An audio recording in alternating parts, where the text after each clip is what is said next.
안녕하세요. 흘러가는 일상에서 외를 달고 사는 감시자들의 본격 이의제기 토크쇼. 당신의 평범한 일상을 뾰족한 시선으로 감시해드립니다. 감히 시선을 보태는 저희는 감시자들입니다. 저는 진행을 맡은 젠투고요. 오늘 함께할 감시자들은 바코 미연입니다. 와! 오늘은 좀 몽글몽글한 주제를 가지고 왔습니다. 바로 사랑인데요. 요즘 다들 한 번씩 한번 흥얼거려봤을 노래가 있어요. 이영지의 스몰걸 아시죠? 너무 좋아요. 이 노래 뮤직비디오 설명 보면은 한 문장이 적혀 있어요. 모든 형태의 사랑에 존경을 이렇게 써져 있는데요. 저는 근데 그 말에서 사랑을 느꼈거든요. 그래서 이 사랑이라는 말이 좀 유치할 수도 있지만 저는 우리 삶에서 빼놓을 수 없다고 생각하거든요. 사랑받으면서 살고 또 사랑하기 위해서 살잖아요. 그래서 오늘은 이 사랑을 샅샅이 감시해 보겠습니다. 먼저 사랑은 뭘지 얘기를 해봐야 되는데 좀 쉽게 하기 위해선 이 조건을 말해보면 좋을 것 같아요. 그래서 여러분의 사랑의 조건은 뭔지 제가 이거를 준비를 하면서 알쓸인잡을 봤는데 김영하 작가가 사랑의 척도를 이렇게 X축에는 신뢰를 놓고 Y축에 매력을 놓고 보면은 가족이나 가까운 사람에 대한 이제 사랑은 신뢰에 가깝고 먼 사람은 매력에 가깝다고 하더라고요. 또 다른 조건은 연인 관계에서는 놀라움이나 새로움을 줄 때 또 부부 사이에서는 예측 가능성을 주는 게 사랑의 조건이다. 이런 말들이 있는데 여러분의 사랑의 조건은 뭔가요? 김영하 작가님의 그 기준이 정말 좀 와닿는 것 같아요. 근데 저는 결혼은 아직 안 해봤지만 이제 연인 관계에서도 부부 사이랑 비슷하게 개인적으로는 안정감을 추구하거든요.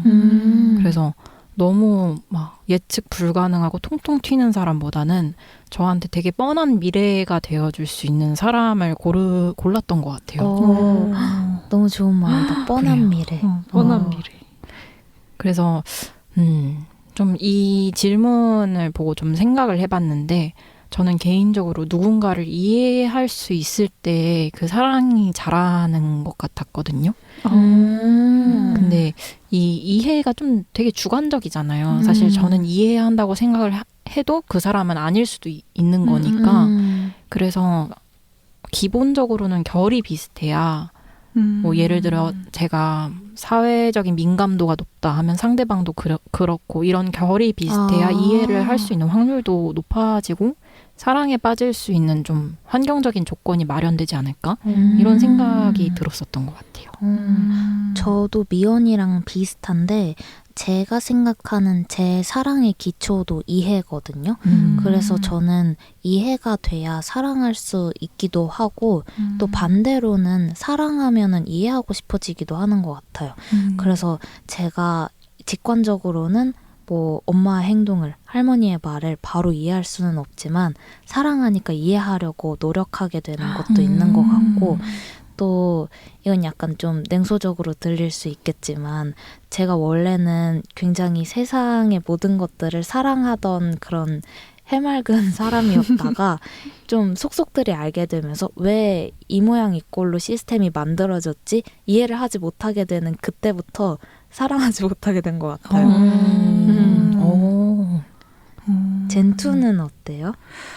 근데 저도 약간 비슷하면서 다른 게 저도 이해가 정말 중요하다고 생각은 하지만 뭔가 저는 온전히 다 이해하지 않아도 사랑할 수는 있다고 생각을 하거든요. 저는 그래서 뭔가 저랑 가까운 관계나 가족이나 그런 관계에서의 사랑이라면 저는 이해보다는 김영하 작가가 얘기했던 것처럼 정말 신뢰가 좀 큰 것 같아요. 제가 이해하지 못해도 괜찮으니까 나한테 신뢰를 줄 수 있으면 사랑할 수 있는 것 같거든요. 그래서 바코가 말한 것처럼 반대로 사랑하니까 제가 이해하지 못하는 것들도 이해하려고 할 수 있는 것 같아요. 맞는 것 같아요. 그리고 저는 좀 생각이 난 게 전에 저희가 따로 얘기를 할 때 바코가 그 얘기를 한 적이 있어요. 좋아하는 거랑 사랑하는 거랑 다르다고. 그래서 저는 그걸 생각해 봤을 때도 좋아하지 않지만 사랑할 수 있다고 생각하거든요. 그래서 저는 그래서 신뢰가 오히려 조건이 되는 것 같아요. 좋아하지 않아도 어쨌든 신뢰가 쌓이고, 그러니까 좋아하는 모습이 아니더라도 뭔가 사랑할 수 있는 거, 그건 저는 결국에 신뢰인 것 같아요. 젠투한테 그런 상대가 있어요. 좋아하진 않지만 사랑하는 뭐 상대가 아니라 하더라도 모습이나 장면 같은 게 있어요. 좋아하지 않죠. 근데 그게 대부분 가족이 되는 것 같아요. 사실 가족의 모습이 다 항상 좋을 순 없잖아요. 그럼요. 맞아요. 근데도 항상 그럴 때도 가족을 사랑하고 있잖아요. 맞아요. 그게 어쨌든 지금까지 가족들이 나한테 보여줬던 신뢰, 그리고 가족들이 나한테 보여줬던 그런 사랑이 좀 밑바탕이 돼서 내가 이해하지 못하고 좀 좋아하는 모습이 아니어도 에휴 그냥 한번 하고 계속 사랑하고 그럴 수 있는 것 같아요. 재밌는데요? 저 얼마 전에 친구들이랑 비슷한 주제로 얘기를 한 적이 있는데 혹시 여러분은 뭔가 사랑을 실감하는, 깨닫는 그런 순간이 있어요? 아니면 나는 사랑을 할 때 이렇게 된다거나. 저 같은 경우는 저는 지켜주고 싶은 게 사랑이더라고요. 옛날에는 보호받고 싶고 사랑하면 이 사람이 날 지켜줬으면 좋겠고 싶었는데 이제는 누군가 혹은 어떤 존재를 사랑하면 일단 지켜주고 싶게 되는 것 같아요. 그래서 저희 강아지도 지켜주고 싶고 내 친구들도 지켜주고 싶고 좀 크게 바라보면 제가 결국엔 기자가 되고 싶다고 생각하는 근본적인 이유도 좀 제가 사랑하는 사람들을 좀 더 괜찮은 세상에서 살게 지켜주고 싶어서인 것 같거든요. 여러분들은 어떨 때 그런 걸 느껴요? 아, 내가 지금 딱 사랑하고 있다, 이거를. 이 사람을 사랑한다. 어떤 친구는 막 챙겨주고 싶은 게 사랑이라 그러더라고요. 맞아. 근데 저는 뭔가 바코의 사랑을 좀 받고 싶네요. 지켜주고 싶다니까. 지킴받고 싶다. 저는 좀 생각을 해보면 저도 연민 뭐 이런 감정들이 사랑에 가까웠던 것 같고 근데 좀 순간으로 장면으로 보라고 하면은 누군가 눈을 마주쳤을 때 한 5초 이상 마주쳤는데 그거를 견딜 만큼 그 어색함을 견딜 만큼 이렇게 낯간지럽게 좋을 때가 있거든요. 그 강아지랑 마주칠 때도 그렇고 연인이랑 그냥 눈동자를 아무 말 없이 막 마주보고 있는데 그게 너무 좋은 거예요. 말만 들어도 너무 간지럽다. 그럴 때 좀 사랑을 피부로 와닿게 느꼈던 것 같아요. 근데 저도 약간 폭넓게 보면은 저한테도 챙겨주고 싶다는 생각이 들면 사랑인 것 같고, 그리고 뭔가 좁게 뭔가 연인이라든가 가족이라든가 그런 사랑으로 봤을 때는, 챙겨주는 거랑 비슷하긴 한데 약간 시도 때도 없이 생각이 나는 거죠. 그러니까 예를 들어서, 뭐 맛있는 걸 먹어요. 그러면, 이거 누구도 좋아하는데 하고, 이렇게 다음에 뭐 데려와서 먹이거나 아니면 뭐 싸가고 싶다 이런 생각이 들거나 뭐 지나가다가 뭘 봤는데 이거 누가 좋아하는 건데 약간 그런 생각이 드는 게 사랑인 것 같아요. 젠투 진짜 다정한 사람이다. 그니까요.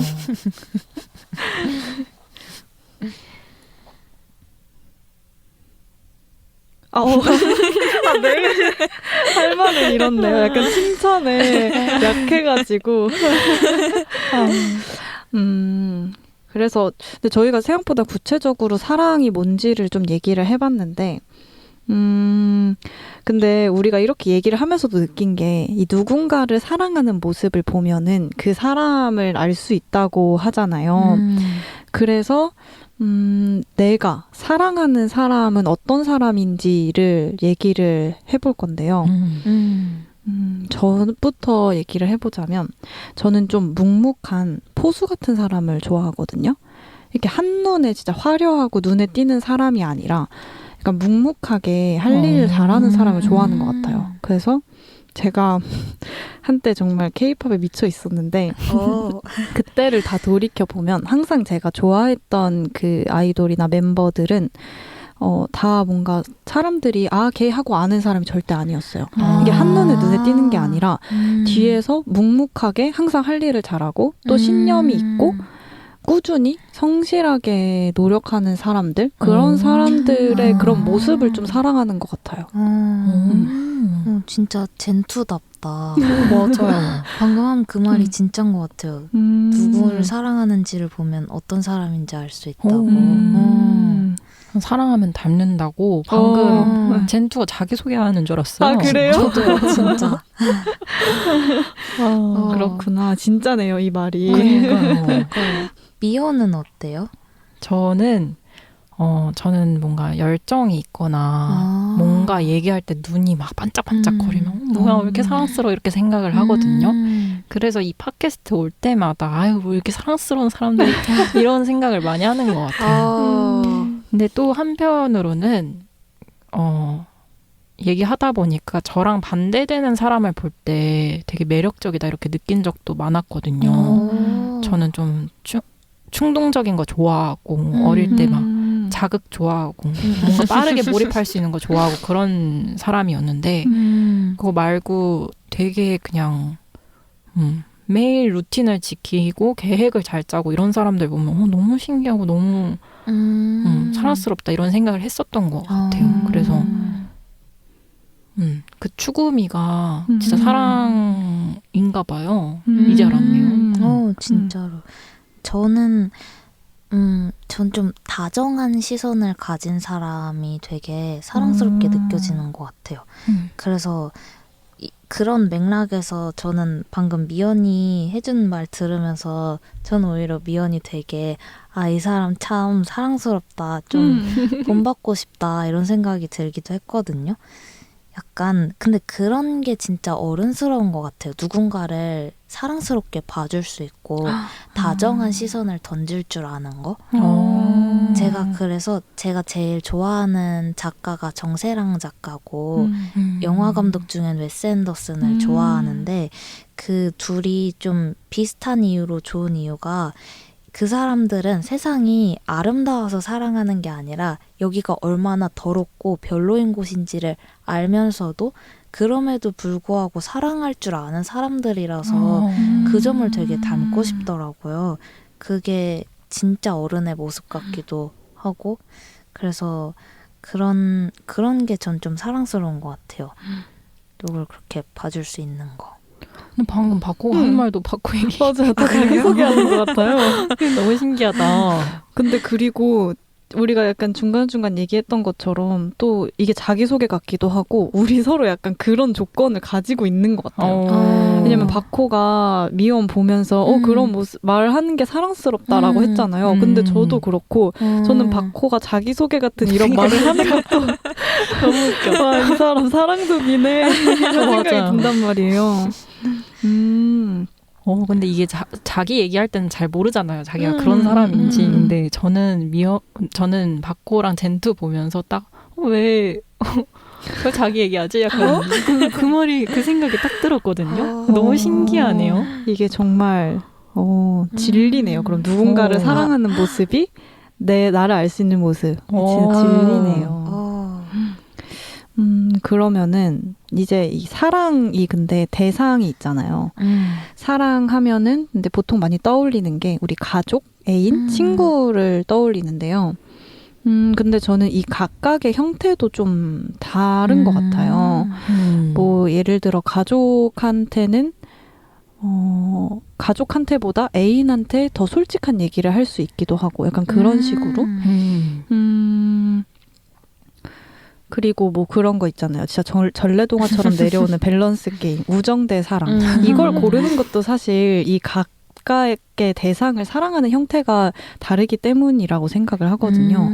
여러분 어떻게 생각하시나요? 이게 사람마다 다를 수는 있을 것 같은데 저는 사실 자라면서 제가 세 자매 중 막내거든요. 근데 언니들과 마찰이 되게 많았어요.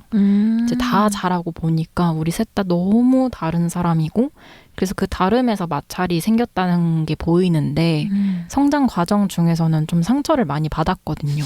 특히 물리적으로 싸우고 머리채 잡고 뜯고 이럴 때 되게 혼란스러운 사춘기를 보냈던 것 같아요. 그래서 저한테는 가족은 뭔가 사랑할 수밖에 없는 되게 위험했지만 어떻게든 좀 억지로 맞춰진 퍼즐 같은 느낌이고 연인은 제가 선택할 수 있다는 점에서 훨씬 더 자유로운 느낌이었거든요. 가족은 성장기 도중에 왜 나는 가족을 선택할 수 없지? 이런 생각도 많이 했고 뭐 지금은 그런 생각을 하지 않지만 어릴 때는 언니들이 너무 믿고 왜 내가 가족이어야 해서 이런 고통을 겪지 이런 생각도 많이 했었어요. 근데 어른이 되니까 연인은 어쨌든 제가 선택하고 미래를 고려한다면 좀 더 새로운 가족이 될 가능성이 있는 사람인데 근데 제 마음에 드는 사람이잖아요. 그래서 그게 되게 좀 멋있게 다가왔던 것 같아요. 근데 친구는 이제 가족보다는 덜 끈끈한데 남보다는 좀 더 끈끈해서 조금 더 많은 공간이 허용된 정말 연인이랑은 서로 기분 나빠서 못할 말도 친구한테 오히려 더 자유롭게 할 수 있는 것처럼 좀 스펀지 같은 사랑인 것 같아요. 네. 저는 살짝 다른 게 좀 웃길 수 있는데 저한테만큼은 전 가족, 친구, 애인을 사랑하는 형태가 다 그냥 통으로 비슷한 것 같아요. 그냥 다 하나 같아요. 그래서 사랑 대 우정 이런 선택지에 있어서도 저는 제 답이 너무 명확해지는 게 뭐 명확한 어떤 사람이 있다 하면은 더 사랑하는 쪽을 항상 선택하면 되는 문제거든요. 그래서 뭐 친구 대 애인 이렇게 있을 때도 뭐 애인보다 어떤 친구를 더 사랑할 수도 있는 거고 그쵸. 아니면은 뭐 그 친구보다는 애인을 더 사랑할 수도 있는 거니까 저는 항상 그런 시기인 것 같아요. 근데 그러면 좀 약간 가혹한 질문일 수 있는데 그 더 사랑한다는 거는 혹시 박호만의 기준이 있어요?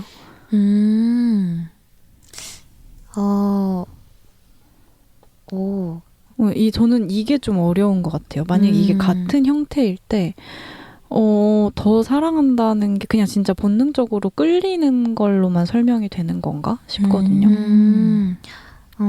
저는 그 마음의 크기가 어쨌든 사랑의 형태가 다르면은 비교가 어려울 것 같은데 전 하나라 했잖아요. 그래서 크기가 좀 가늠이 되는 것 같아요. 비교할 수 있는 게 되는 것 같아요. 이 사람이 아플 때 더 아프다거나 뭐 이 사람한테 나를 더 희생시켜 줄 수 있다. 이 정도가 저는 비교가 되더라고요.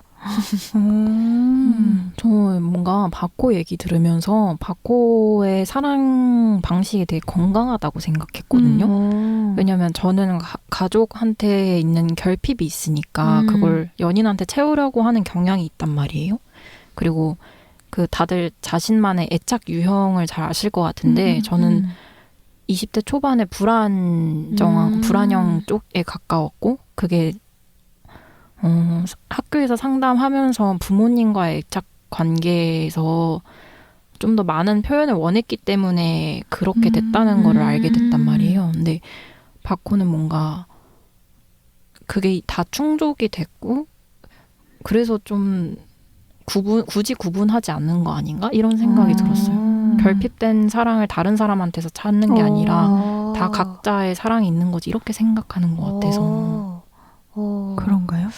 그런가요? 근데 저는 그 미연 말이 맞다고 생각하는 게 그 원래는 아니지만 이제 보통 이제 생각을 하는 게 그 애인에 대한 사랑은 그 부모한테서 결핍된 그런 이상적인 사랑을 원하는 게 많대요. 그래서 내가 원하는 그런 애인과의 이상적인 사랑이 보통 진짜 부모한테 바랐던 무조건적인 정말 사랑과 포용 이런 경우인 게 많다고 하더라고요.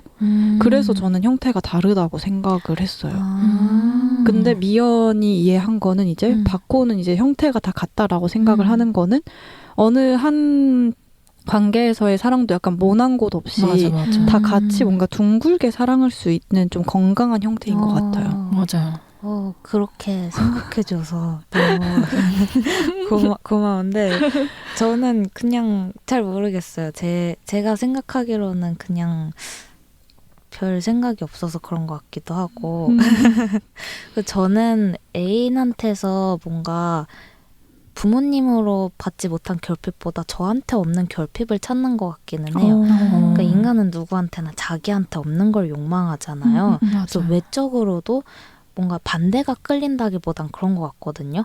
뭐 예를 들어서 내가 키가 작으면은 키 큰 사람이 나랑 반대돼서 끌리는 게 아니라 나한테 없는 걸 갖고 있어서 끌리는 느낌?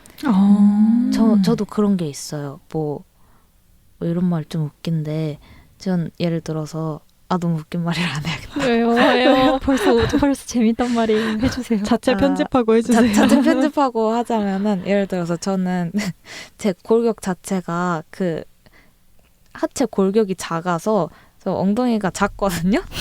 엉덩이 큰 사람 보면 그 약간 그런 게 있더라고요. 그런 거 있어요, 진짜. 그런 게 있어요. 이거 편집해야겠다. 편집할 건데 뭐 그런 거. 그리고 뭐 저한테 없는 저는 완벽하게 이타적이지 못한 사람이라서 엄청 이타적인 사람을 보면은 그런 모습이 또 끌리기도 하더라고요. 저한테 없는 거니까.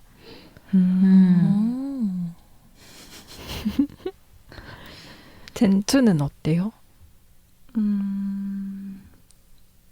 무슨 얘기를 하고 있었죠? 사랑의 형태가 가족이랑 연인이랑. 그럼 앞에 이제 바꿔고 다 자르고 여기서 하면 내보냈으면 좋겠는데.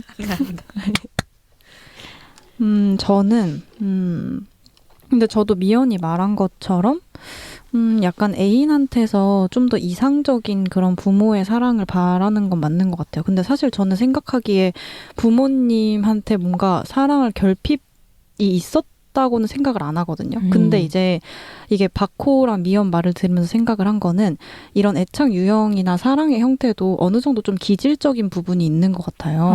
맞아요. 그래서 저는 불안 회피형이에요. 다 가지고 있는데. 근데 한 번도 뭔가 부모님한테 뭔가 그런 표현을 못 받아봤다거나 거절받아봤다거나 그런 생각을 해본 적이 없거든요. 근데 그냥 제가 기질이 엄청 불안이 높은 사람이라서 그런 게 있는 것 같아요. 그래서 뭔가 애인한테도 어쨌든 이것도 생각해보면 바코처럼 제 안의 결핍인 걸 수도 있겠는데 뭔가 정말 이상적인 그냥 무조건적인 사랑을 원하게 되는 게 애인인 것 같네요. 그리고 저도 친구는 좀 더 애인보다는 더 날 것을 얘기를 할 수 있지만 뭔가 더 솔직한 거는 애인? 약간 그런 식이 되는 것 같아요. 맞아요.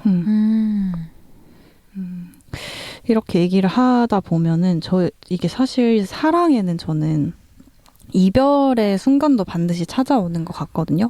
이것도 마찬가지로 어떤 형태로든. 그래서 이 이별에 대해서는 어떻게 생각하는지도 궁금해요. 이별.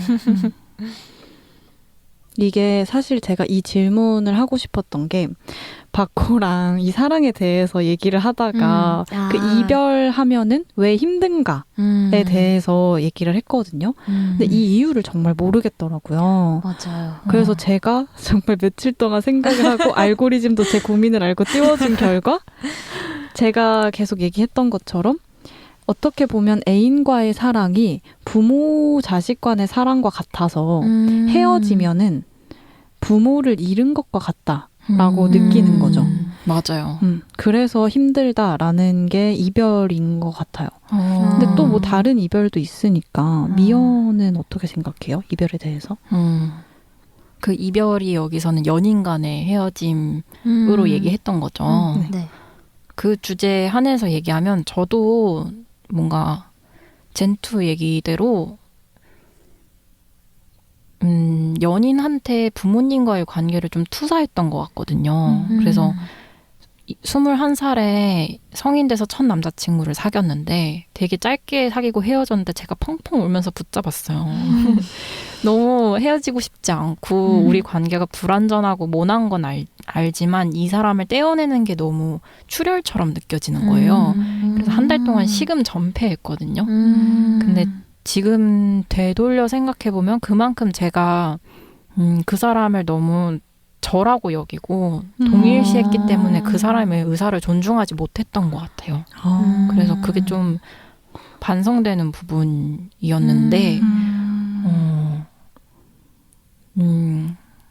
그렇잖아요. 이별이 뭔가 하루 만에 일어나진 않잖아요. 그쵸. 이별하는 과정이 있잖아요. 뭐 내가 먼저 마음이 식든 저 사람이 먼저 마음이 식든 그 식는 과정과 상대방이 그걸 눈치채고 불안해하다가 싸우고 싸움이 잦아지고 그래서 결국 둘 다 식고 권태기가 오고 약간 이런 지지부진한 과정 속에서 저는 그 과정이 꼭 필요하다고 생각을 하거든요. 이별이 막 무자르듯 싹둑 일어날 순 없지만 그 과정이 어떻게 보면은 연인 간의 싸움은 공통 분모가 너무 커져서 일어나는 싸움이라고 생각을 해요. 저 사람이 나를 더 잘 알아줬으면 좋겠고 내가 원하는 대로 행동해줬으면 좋겠고 이렇게 일치해져서 싸우는 거면 이별은 그 공통 분모를 줄여가는 과정 같거든요. 그래서 다시 완벽히 독립된 개인들로 돌아가는 게 이별이라고 생각을 하는데 그래서 더 힘들기도 하지만 어쨌든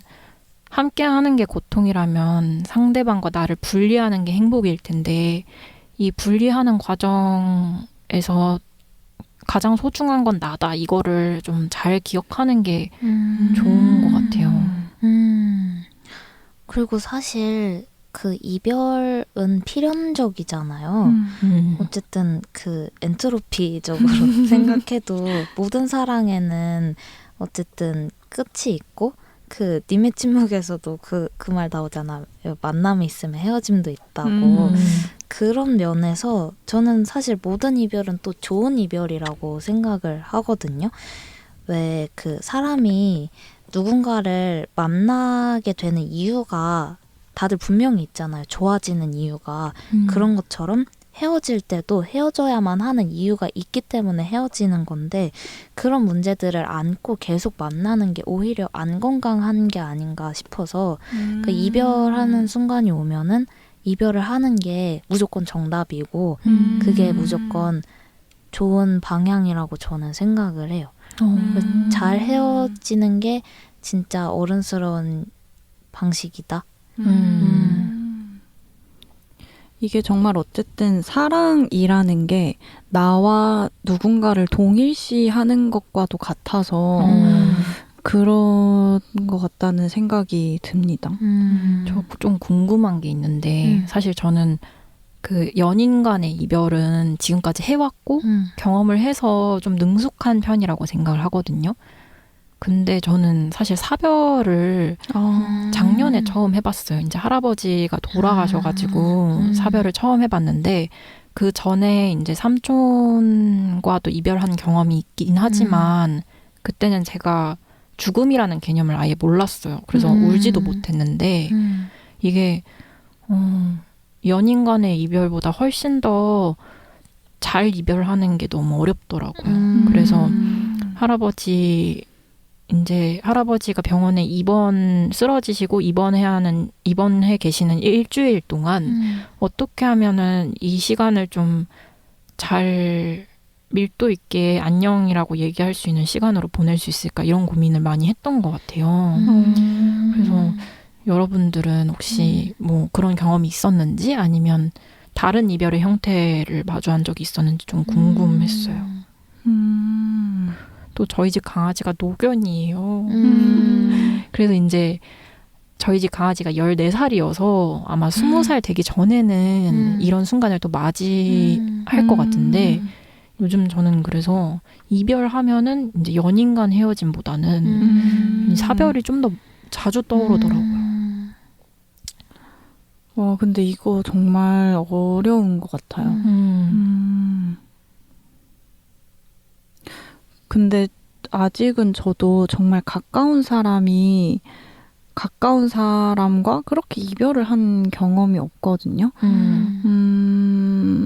저도 재작년에 외할아버지가 돌아가신 게 사실 제가 이제 그걸 자각할 수 있는 나이에 처음 경험한 장례였어요. 근데 사실 저는 그래서 처음이라 실감을 못했던 게 큰 것 같고, 근데 이제 마지막에 이제 할아버지한테 한마디씩 해라 이럴 때 갑자기 눈물이 팡 터졌거든요. 근데 그게 아마 뭔가 진짜 다시는 어쨌든 못 본다는 게 그 순간 실감이 났던 것 같아요. 그래서 사실 지금도 제가 아직 그거에 잘 대처를 하고 있는지는 모르겠는데, 근데 이게 물론 정말 엄마, 아빠나 뭐 동생이나 이런 더 가까운 가족이 되면은 나를 분명히 나를 잃는 것까지도 힘들어질 수 있잖아요. 그래서 아직 그 방법은 모르겠지만 이렇게 할아버지나 이렇게 그런 어른들이 돌아가셨을 때는 저는 사실 남은 사람들을 좀 신경 쓰는 거? 할머니가 왜냐면 엄청 힘들어 하시니까. 그래서 매주 할머니 찾아뵙고 이렇게 맛있는 것도 먹고 하는 거? 그런 걸로 지금은 계속 대처를 하고 있는 것 같아요. 사실 그런 거에 있어서 제가 제 스스로 어떻게 받아들이고 어떻게 한지는 저는 아직도 잘 모르겠어요. 저도요. 약간 이게 어쨌든 이별을 잘 하려면은 사랑을 잘 하는 거랑 또 연결되어 있는 것 같기도 해요. 그래서 저는 몇 년 전에 제 또래 친구의 이제 아버지가 상을 당하셨는데 아빠한테 그 얘기를 하니까 아빠가 그런 말을 해줬거든요. 아빠도 언제 갑자기 그렇게 될 수 있을지 모르지만 살아있는 동안 많이 사랑해줄게 이런 얘기를 했었는데 그거랑 좀 비슷한 것 같아요.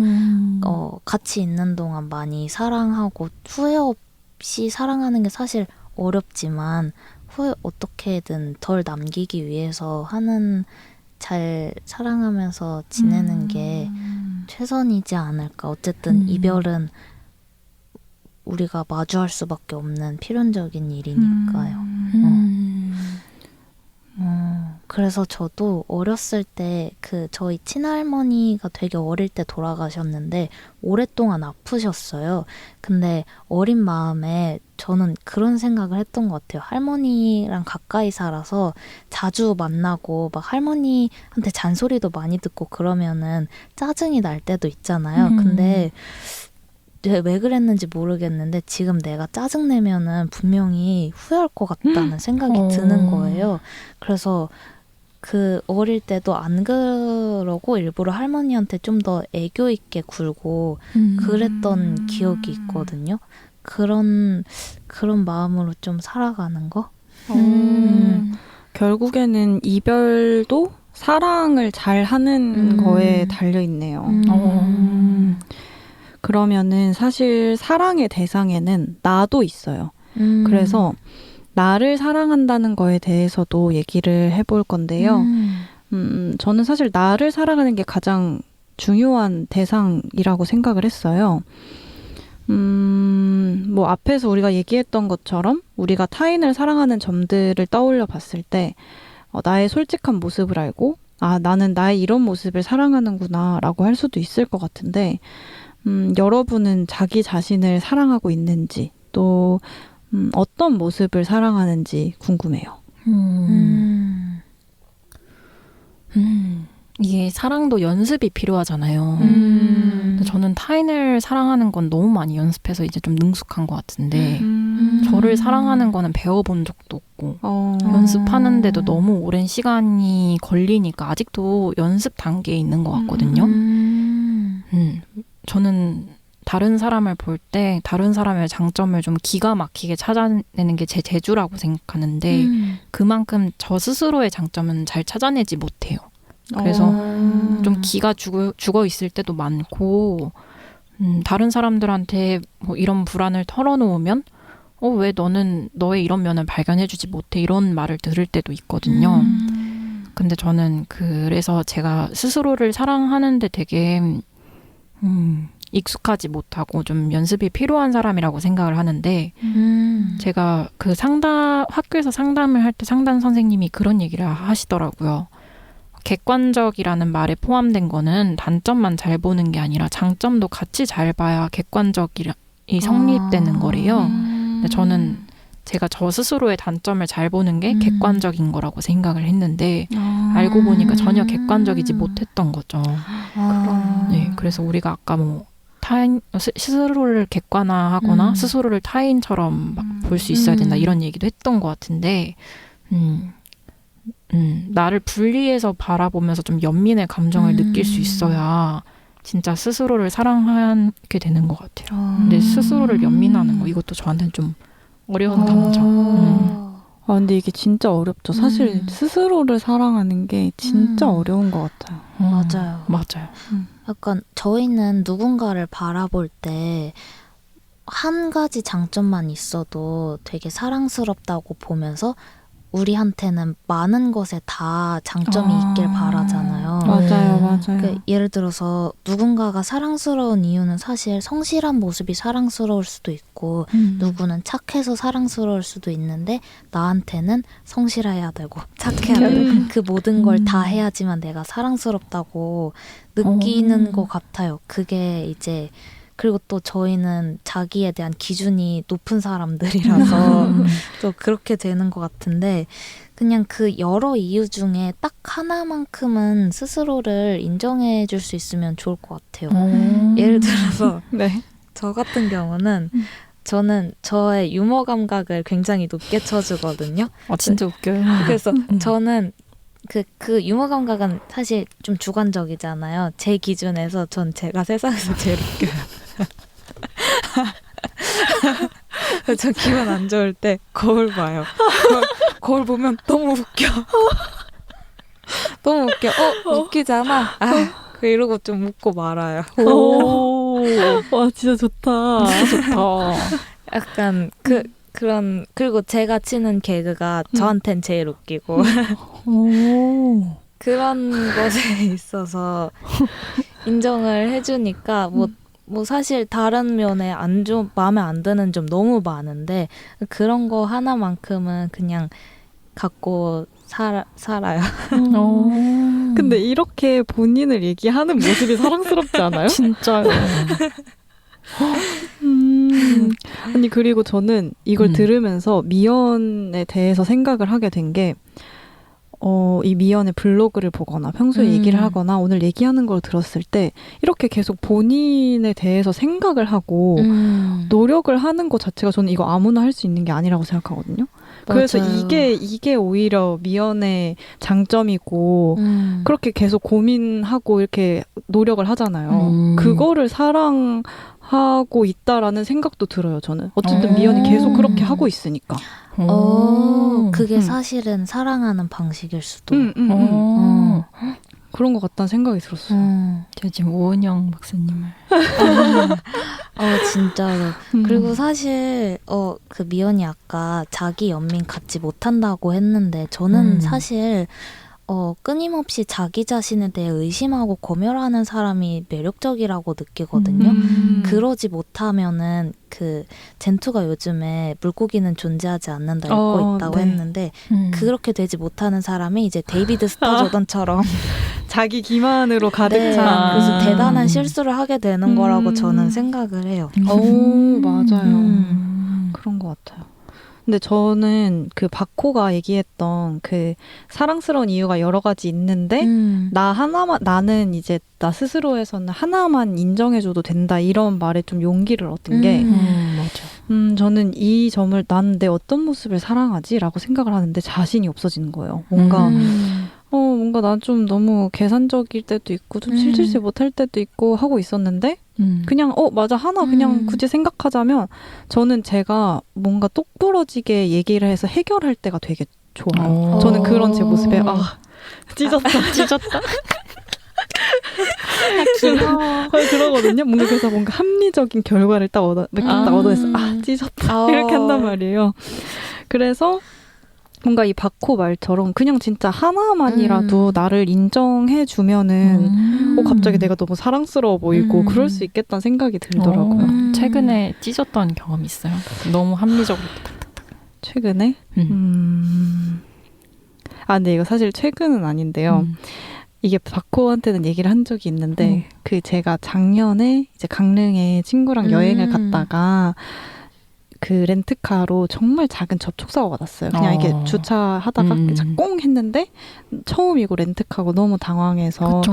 다 우왕좌왕하고 어떻게 하지 그러고 블랙박스가 꺼져 있었거든요. 그래서 어떡하지 하고 그 렌트카 업체에 잡혀가지고 이거 해결될 때까지 못 간다 이러고 있는데 제가 바로 그 원래 그 주차돼 있던 카페에 전화해가지고 이 건물 밖에 CCTV 있지 않냐. 너무 멋있다. 그거 보내달라 해가지고 기다렸는데 안 오는 거예요. CCTV가 바쁘니까. 그래서 다시 한번 전해서 사장님 정말 죄송한데 어쩌고저쩌고 하면서 CCTV 받았어요. 와, 뭐야. 그래서 바로 네, 물론 이제 그냥 5대5긴 하지만 어쨌든 이제 어떻게 될지 몰라서 거기 잡혀 있었는데 이제 렌트카 사장님한테 이거 맞다 하고서는 오케이 해결 하고서는 바로 집에 갔거든요. 근데 물론 그게 좀 약간 사고에 충격은 있긴 했지만 저는 나 좀 야무진데? 라는 생각을 했단 말이에요. 방송 기자 해야 되는 거 아니에요? 그니까. CCTV 진짜 야무지게 떴네. CCTV를 야무지게 떴습니다. 대박이다. 저는 그런 생각 못 할 것 같아요. 근데 젠투가 진짜 그 일상에서 그런 야무지고 똑부러지는 순간이 되게 많아요. 그래서 저는 젠투랑 같이 이거 스터디도 하고 같이 시간을 많이 보내니까 옆에서 보고 따라가야지 했던 적이 꽤 있거든요. 그래요? 언제 따라오셨죠?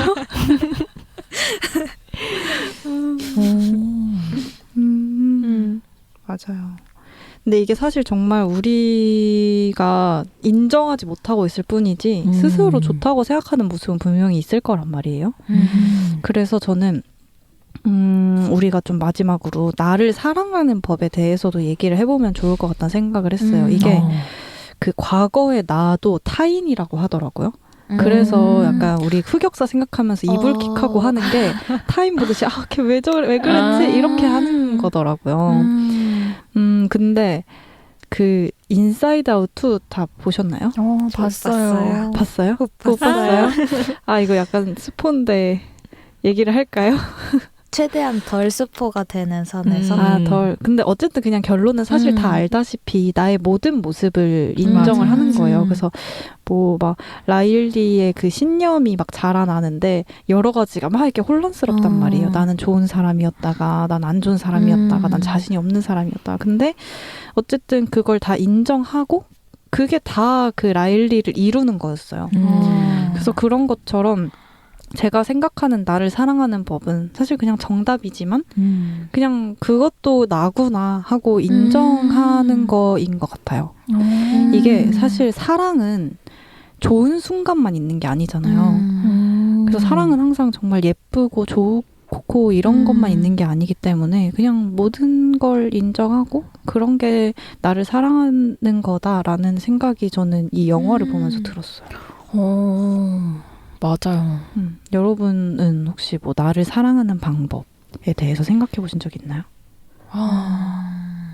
이게 정말 어려운 것 같은데 근데 저도 젠투 얘기 들어보니까 제 애인을 사랑하게 되는 순간들이 물론 애인의 막 멋있고 막 너무 자기 본업을 잘하고 이런 모습에 반하는 것도 있지만 그냥 막 코 고는 순간이 귀엽고 이럴 때도 있었던 것 같거든요. 그리고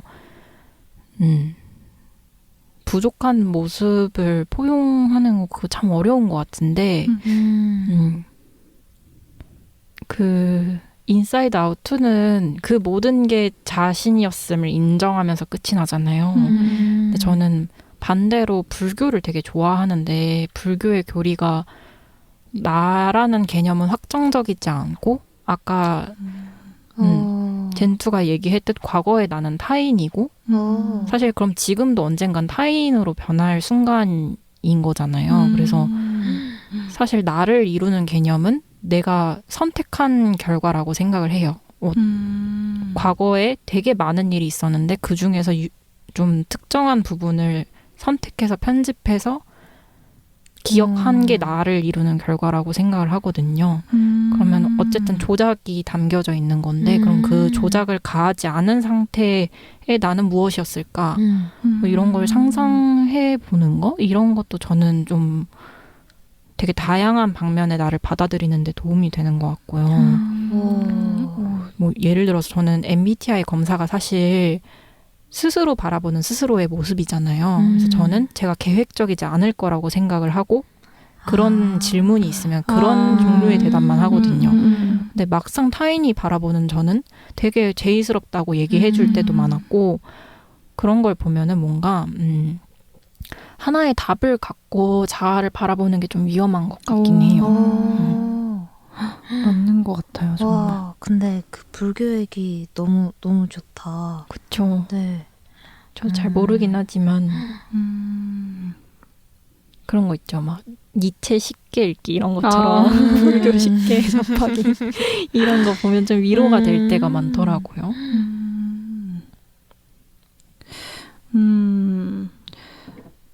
근데 제가 또 살짝 궁금한 게 이게 나보다 제가 이걸 찾다가 지식인에 그런 게 되게 많았어요. 나보다 타인을 더 사랑할 수 있나요? 이런 질문이 있었단 말이에요. 그래서 궁금하더라고요. 나보다 타인을 사랑할 수 있을까? 그런 어때요, 걸 리오는? 인터넷에 올리는 사람 되게 궁금해진다. 어떤 사람일지. 나보다 타인을? 바꾸는 가능하다고 생각하세요? 근데 저는 원래는 진짜 상상이 안 갔는데 이제 강아지 데려오고 나서부터 강아지랑 살면서 좀 살짝은 경험을 해본 것 같아요.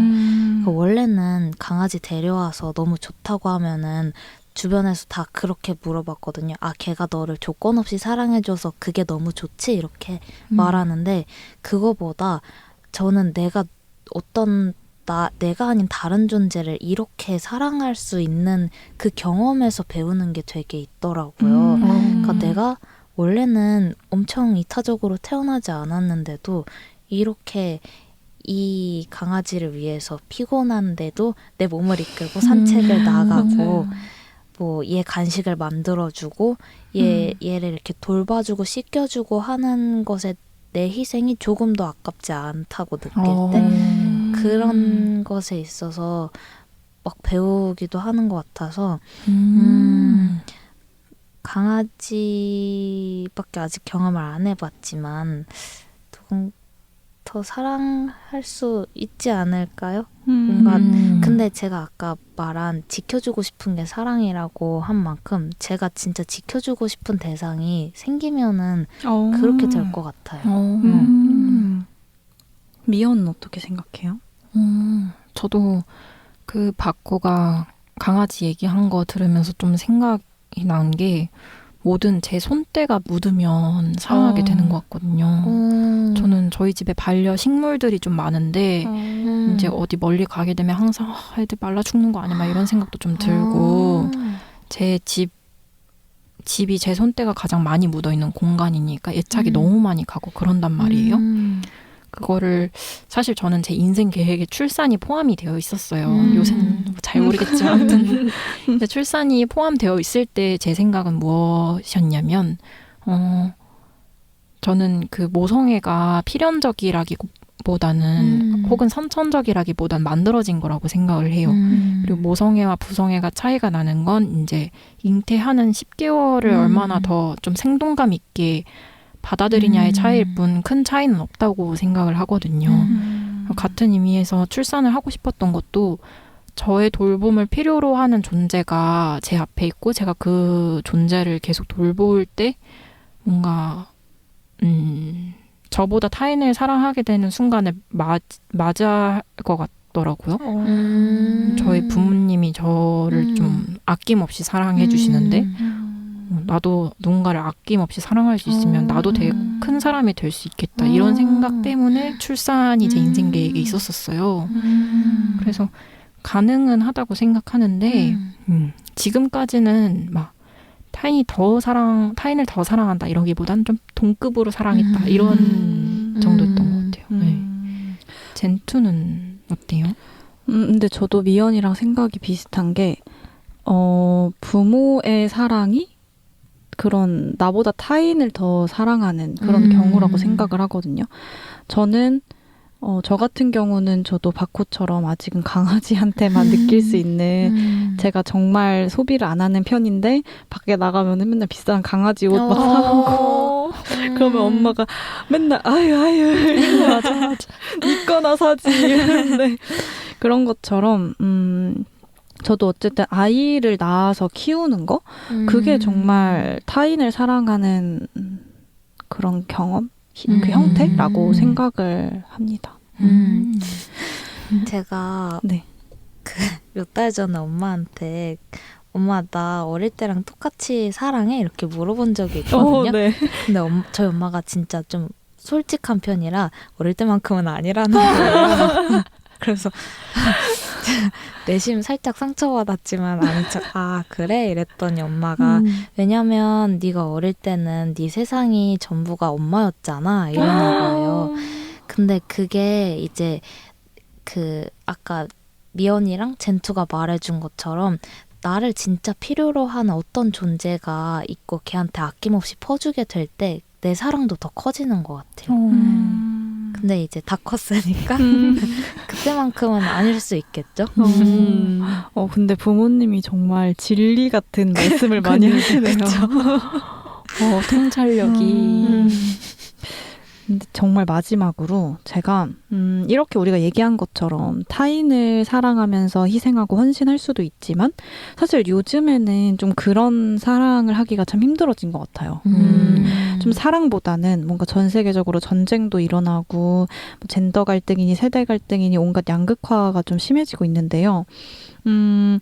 왜 이렇게 타인을 사랑하기가 힘들어졌을지, 또 우리가 타인을 사랑하고 연대하는 방법은 뭘지, 간단하게 얘기를 해볼까요? 저는 연인한테 그런 얘기를 해준 적이 있어요. 이 사랑이라는 행위 자체가 치킨 게임이잖아요. 내가 먼저 접는 게 가장 나한테는 이기적이면서도 되게 효율이 좋은 선택일 수 있다고 생각하거든요. 근데 그 치킨 게임을 기꺼이 하면서 연인 간의 사랑이 가능하다는 거를 우리 둘이 보여줄 수 있어서 좋다 이런 얘기를 할 때가 있거든요. 근데 뭔가 제 생각에는 요즘 사람들이 관계를 맺거나 타인과 소통하는 걸 보면 그 치킨 게임을 감수하는 거를 좀 두려워하는 것 같아요. 그래서 SNS에도 자신을 보여줄 때 자신의 어떤 흠잡힐 만한 단점이나 아니면 마음속 고민 이런 것들보다는 되게 편집된 자신을 보여주고 있다는 생각이 들거든요. 근데 그렇게 매끄러운 SNS 사진이나 이런 걸 보면 저는 뭔가 사랑이라는 감정이 크게 자라지 않더라고요. 그냥 그 사람의 욕망이나 어떻게 보여지고 싶은지가 더 잘 보이는 것 같아요. 그래서 제 생각에는 타인을 사랑하고 사랑받으려면 우리가 좀 더 덜 완벽하다는 거를 노출하면서 살아가야 될 것 같은데 저는 사실 다른 사람들이랑 소통할 때 제 단점을 먼저 얘기하는 게 제 강점이라고 생각을 하거든요. 뭐 얘기를 하다가 요새 힘드세요? 아 저도 요새 좀 이런 거 힘들더라고요 하면서 이야기를 이끄는 게 저는 좀 하나의 소통 방식이라고 생각할 수 있을 것 같아요. 네. 진짜 좋은데요? 근데 가끔 너무 자아가 비대한 분 만나면 살짝 힘들어질 수 있어요. 그쵸. 잔소리만 더 듣고. 맞아. 그런 사람들 앞에선 조심해야 조심해야 돼요. 바코는 어때요? 저는 요즘에 그렇게 이런 사랑이 설 자리가 좁아진 이유가 옛날에는 왜 이제 사랑, 이해, 연대 이런 거의 가치가 되게 컸다면은 요즘에는 갈수록 냉소적인 게 쿨한 거다 이렇게 받아들여지는 분위기가 좀 있는 것 같아요. 미디어에서도 예를 들면 뭐 오징어 게임 이런 우리 인간의 본성의 추악함을 드러내는 것들이 유행을 하게 되고 근데 사실 진짜 어렵고 힘들고 그래서 사실 진짜 멋있는 거는 사랑할 줄 아는 거잖아요. 이해하고 용서하는 거. 그게 아니라 오징어 게임처럼 얼마나 인간 본성이 별로인지를 떠드는 건 사실 쉽잖아요. 그래서 이런 자극적인 것보다 좀 착하고 심심할지라도 그런 사랑하는 게 좀 더 힙하고 멋진 거다. 이런 공기가 좀 생기면 전 좋을 것 같아요. 마라샹궈보다는 능이백숙이 좀 더 멋있는 거다 하는 그런 분위기. 그리고 타인을 사랑하는 법은 저는 누가 진짜 너무 싫고 미운데 어쩔 수 없이 같이 지내야 할 때 있잖아요. 그럴 때 저는 귀엽다고 생각해버려요. 그러니까 누구나 그리고 꼭 귀여운 구석이 다들 하나씩은 있거든요. 예를 들어서 뭐 그 비 오는 날 각자 우산 챙겨 다니는 것도 귀엽지 않아요? 이렇게 하나씩 야무지게 네, 들고 집에서 일기예보를 보고 우산을 챙겨 나온 거잖아요. 귀엽잖아요. 근데 바코가 정말 다정한 시선. 이게 딱 자기소개인 것 같아. 자기소개요? 귀엽다. 그런 모습. 막 아침에 양말 신고 나오는 것도 귀엽고 양말 신으려면 앉아서 이렇게 신어야 되는데 그 상상하면 귀엽잖아요. 이렇게 길에 무표정으로 가고 있는 사람도 아침에 영차하고 신었다. 영차했을 그걸 생각하면 귀여우니까 좋다. 그런 노력을 억지로 좀 해보려고 해요. 근데 먹힐 때가 종종 있더라고요. 저도 면접 때 한번 생각해봐야겠어요. 진짜 좋을 것 면접관도 같아. 아침에 영차 했을 것이다. 것이다. 양말을 야무지게. 정말 좋은 방법들이네요. 젠투는 있어요? 저도 근데 비슷한 것 같아요. 약간 귀엽다랑 비슷한 게 어쨌든 저 사람도 뭔가 좋은 구석이나 뭔가 그런 게 있겠지 하고 좀 이해하려는 거? 그런 것 같아요. 사실 이 사람이 내가 보는 그 단점만 있을 순 없단 말이에요. 그쵸. 나한테는 진짜 이상한 사람인데 다른 사람한테는 정말 좋은 사람일 수도 있고 사랑스러운 사람일 수도 있으니까 좀 그냥 그거를 굳이 알 필요는 없지만 그런 사람이겠거니 하고 좀 이해하려고 하는 것 같아요. 그리고 저는 진짜 공감을 한 게 두 분 얘기에 그 사랑의 반대, 그러니까 좀 싫어하고 뭔가 좋은 점만 내보이려고 하는 그런 게 진짜 쉬운 방법이잖아요. 그런 게 정말 요즘에 사랑이 좀 서기 힘든 그런 상황인 것 같고 힘들어도 사실 진짜 사랑하려고 이해하려고 노력하는 게 진짜 좋은 모습이지 않나라는 생각을 해봤어요. 이렇게 해서 오늘 사랑에 대해서 감시를 해봤는데요. 그래서가 아닌 그럼에도 이렇게 사랑은 그럼에도 사랑하는 거라고 합니다. 오늘 아침에 내가 늦잠을 잤고 시험에 떨어지고 실수를 했어도 그럼에도 내가 피곤했구나, 내가 그걸 중요하게 생각했구나 하고 스스로를 좀 인정해주는 거. 그럼에도 스스로를 사랑하고 타인을 따뜻하게 바라보는 그런 사회가 됐으면 좋겠습니다. 혐오보다는 사랑과 연대 어떠신가요? 이쪽이 좀 더 우리 삶을 더 풍성하게 만들어주지 않을까요? 지금까지 당신의 평범한 일상을 뾰족한 시선으로 감시하는 감시자들이었습니다. 다음 주에 더 재밌는 감시로 다시 만나요. 안녕. 안녕.